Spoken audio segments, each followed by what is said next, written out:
Hi everyone, welcome to the channel, and in this video, friends, I will show you and tell you how you can reset the keyboard on any iPhone. Don't forget, friends, before that, subscribe to our channel, make sure to put your likes and also write comments. And let's get down to this topic. First of all, you will need to on your iPhone open the Settings app. Now scroll down a little bit and find General.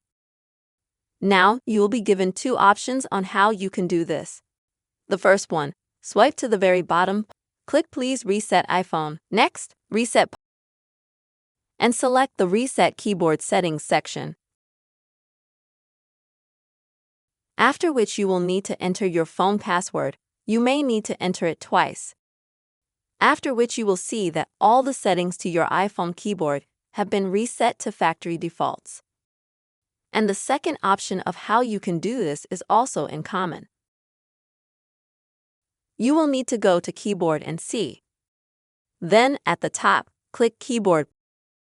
And here you'll see all the keyboards, all the languages that you have.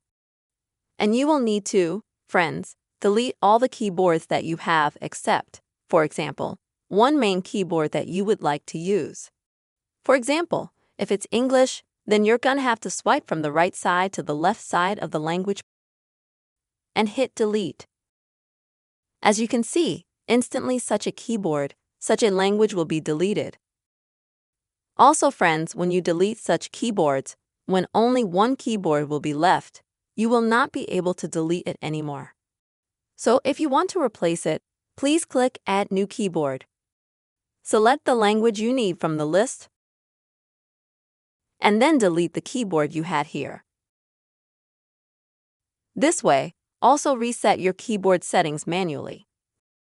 I really hope this video was helpful and useful to you, and you saw how you can easily reset the keyboard on your iPhone. Don't forget, subscribe to the channel, write comments, and be sure to put your likes. See you.